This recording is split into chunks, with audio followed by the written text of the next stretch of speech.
Hi, Aaron. How you doing? Hey, Bill. Good. Good.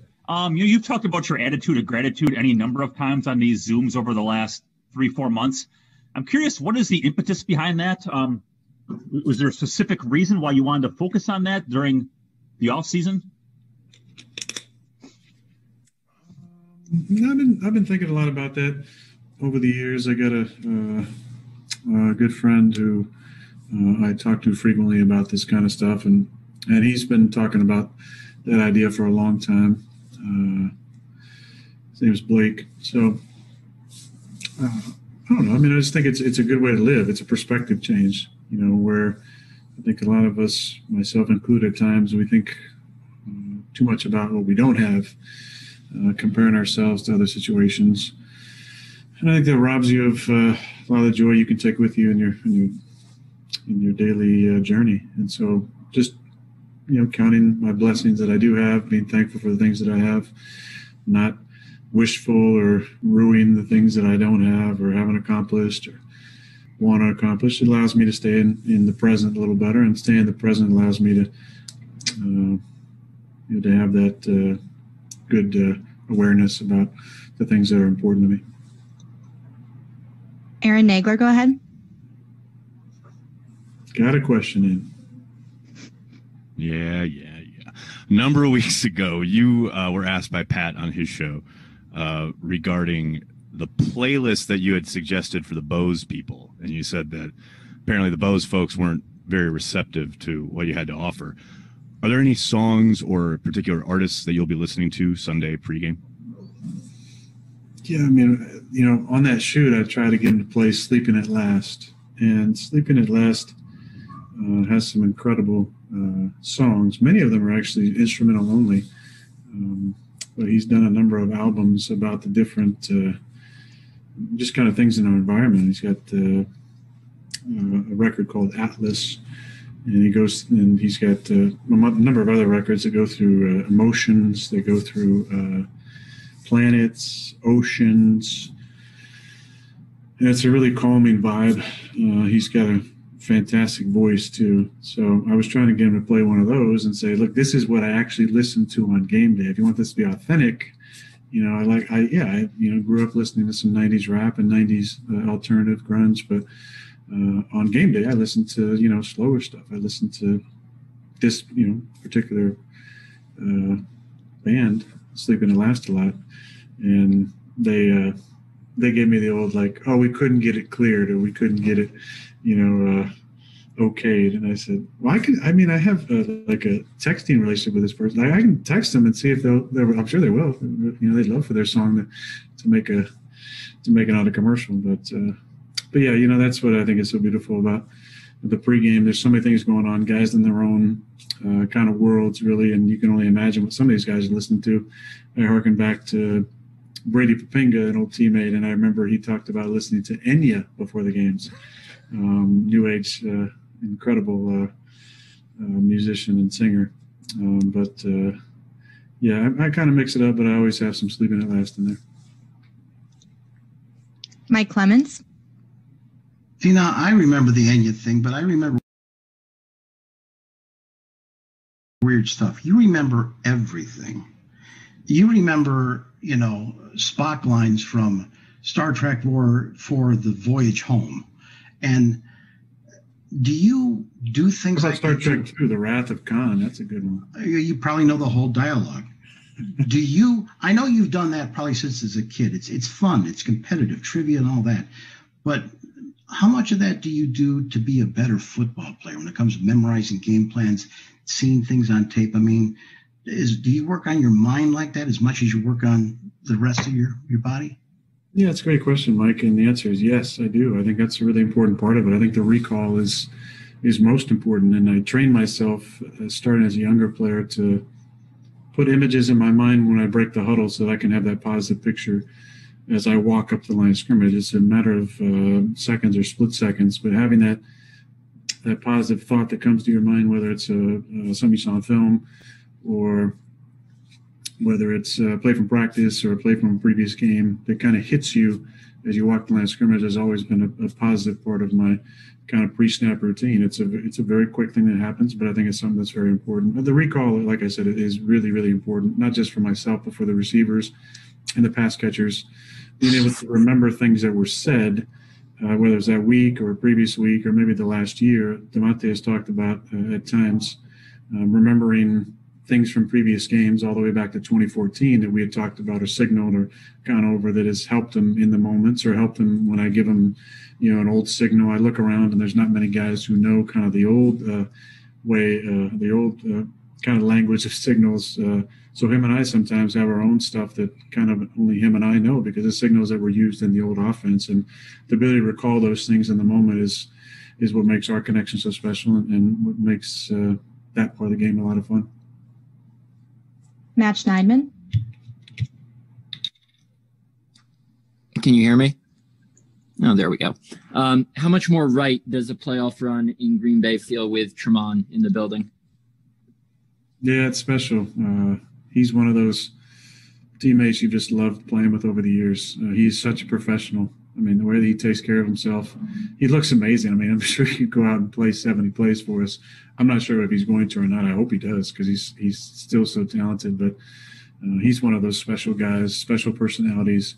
I remember back when he was a young player and you just saw the athleticism and hearing the stories about the old green machine, the basketball team, the Packers basketball team used to go around and play the local high school all-star teams and the police squads and the fireman teams and the charity games, and hear the stories about Tramon, just his athleticism, dunking on people, 360 windmill, and then also such a great shooter.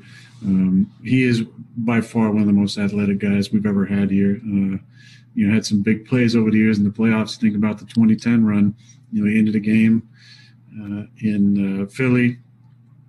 Basically gave us, a huge jolt in the divisional round with his pick six. Still one of my favorite moments in all the moments I've had is watching him pick that ball off and run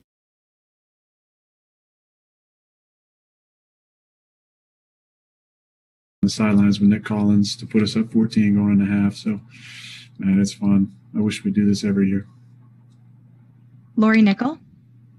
Hey, Aaron, this is a quick two-parter. I wondered what qualities or attributes you like about your running backs if there is snow on Sunday. And what about you? You like to run. I don't think you can switch up your cleats. Is there anything tried and true that you'd like to have if there's snow on the ground? Thank you. Hey, Lori, it's good to hear your voice. I think all three backs bring something interesting in the snow. I'll start with AJ. You saw what he did against Tennessee. Big backs in the snow in Green Bay have had a lot of success over the years, starting with the hybrid Colt folk hero John Kuhn. Always ran really well in the cold weather, in the snow. Eddie Lacy, Ryan Grant, AG. There's been a lot of those big backs, James Starks, who've had a lot of success in the cold weather. And he has really good feet, like you saw in that game. So I think that he can add, some power. Jamal Williams is a do-it-all guy. I mean, he's a slasher. He hits the hole. He's also great out of the backfield. He's got really good feet. So he's kind of the hybrid between maybe AJ and Jonesy. Jonesy is just such a slasher. Cutting on a cold field is advantage offense. And when you got a guy who can cut on a dime like that, I think it's a big advantage when the weather gets cold. Obviously, he's the smallest of the three, but he's a pretty damn tough guy. I mean, some of the hits he takes and keeps on going is just amazing. I have a ton of respect for him and his toughness, and he's done it in the cold before, and I feel good about him. As far as my cleats, I'm one of the easier probably players in the league, definitely Adidas athletes. As far as my needs, I like one or two pairs of shoes every year, max. I kind of like a pair and stick with it.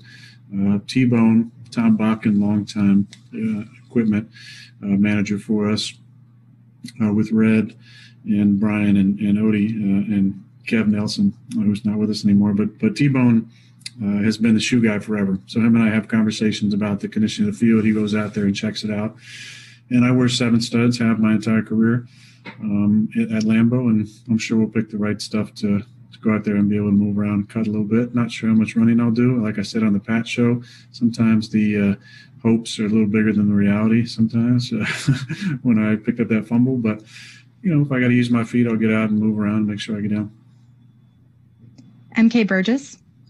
Aaron, you've mentioned being healthier this season than you have in seasons past, especially staying off the injury report. How much has the offensive line not only contributed to that? I mean, you were only sacked 20 times this season, I think, and then the run game as well. Yeah, I think both of those. I never wanted it to be a slight if I don't maybe mention as much as I should. That part is out of my control for a lot of it, with the way we block and the way we protect and how efficient our run game is. Things I talk about a lot are the things I can control, which is diet and recovery and those type of things, and workouts. Obviously, I've talked a lot about especially the leg workouts. Those things are really, really important, and I feel like they made a big difference for me. But obviously, look, Lion has been playing fantastic. 20 sacks at 37. I mean, that's incredible. And our offense, has been predicated on running the football because obviously we've had a lot of success in the play action game. Jason Weldy.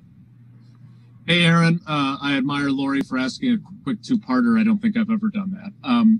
Were you the one who revealed in the production meeting that the coaches had gotten LaFleur a Mercedes Lewis jersey last year? If so, what did you think when they did that? And what has he meant to you personally and this team? I don't know how I'm out of loop on that, but that's the first I've heard of it. I did not know that they got him a Mercedes jersey. That's pretty awesome. I want a Mercedes jersey. It's hard to really, with words, describe how much he means to me.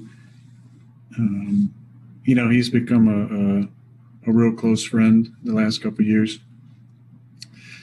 But the way that he supports me is really, really special. It's a lot like what Charles did for me. Quarterback, you're thrust into a position of leadership, and it's natural for some folks. It's maybe not as natural for others. Everybody has their own type of leadership style. But the thing you need most of all is the respect and the backing from veteran players. That's why I've always appreciated guys like Al and Charles when I was a young player, who really stepped up and kind of had my back. So when I talked, it was almost, whether they were actually there or not, it was almost like they were standing next to me, and kind of nodding along as I said something. And that was so meaningful to me, especially as a young player. As an older player, you might think, you don't maybe need that support system anymore. And that would be false.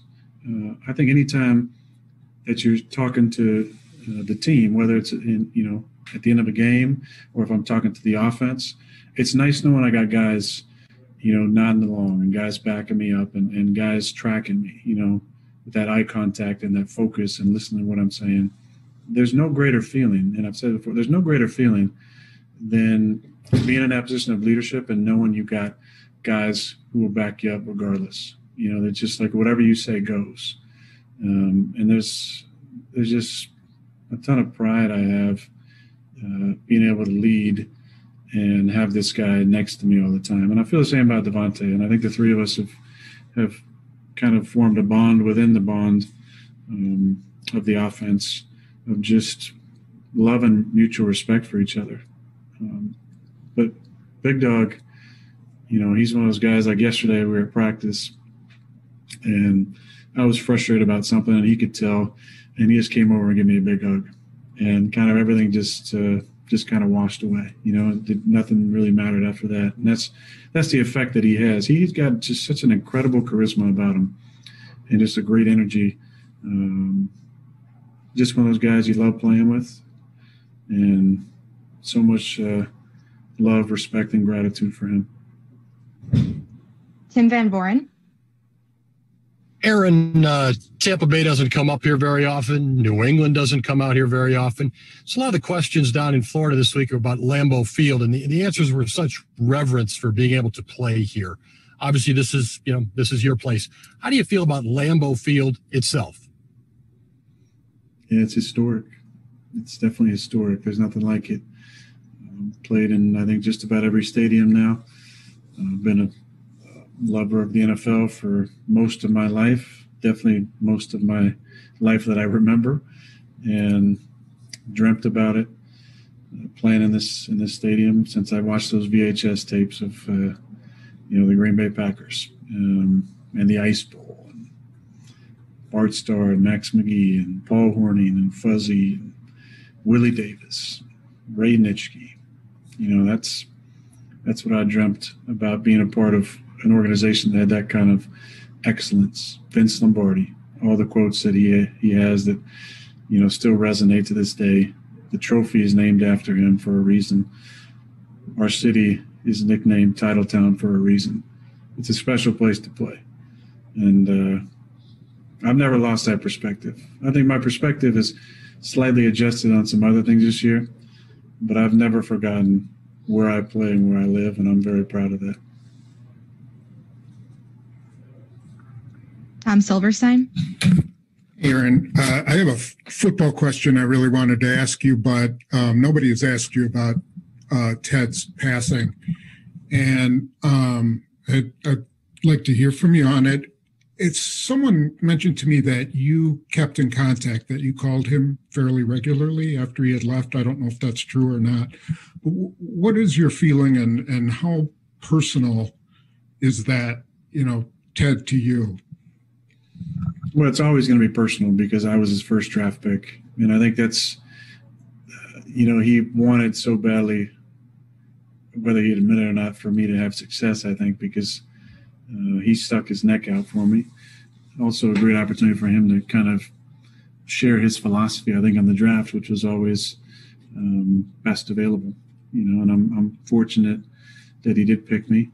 I remember going to the Combine in 2005 and coming back and talking to George Cortez, my offense coordinator at Cal. He was asking how the process went. I said, it was a lot of fun.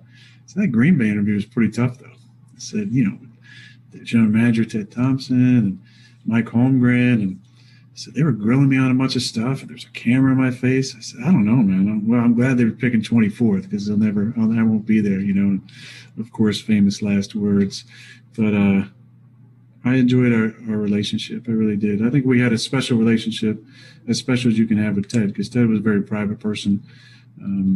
But I always enjoyed our conversations, and you kind of shook his hand at times, whether you saw him in the cafeteria or coming out of the team room or after a game, and you just kind of knew what that meant. He was a man of few words. When he spoke, it was powerful, but it was kind of like that knowing that him and I had, that I definitely wanted to prove that he made the right decision, and I think he was really proud of what I've achieved. But the conversations we had about, and I mentioned a little bit yesterday, they were meaningful, were kind of his focus that I never lost. He always wanted to make it about the team. And I think that's one thing you can say about him. He was,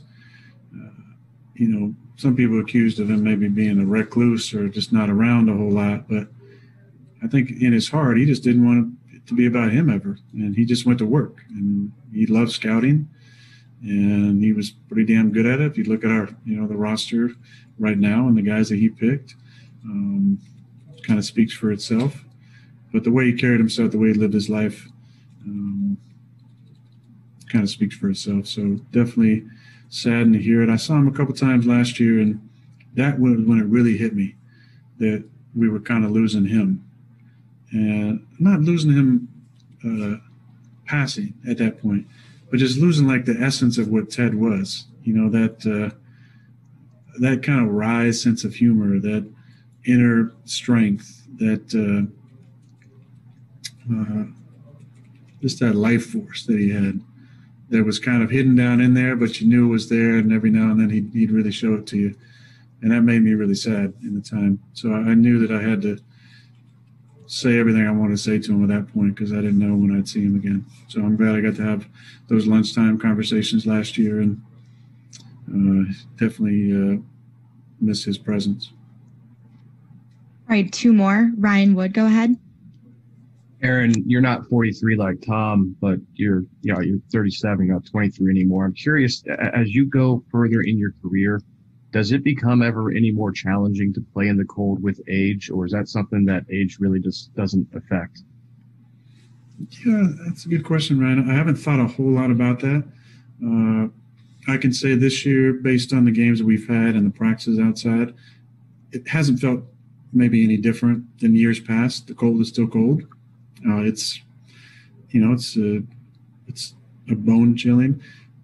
Not maybe as miserable as Chicago. I think that weather, when that bone chilling lake effect happens, that's tough.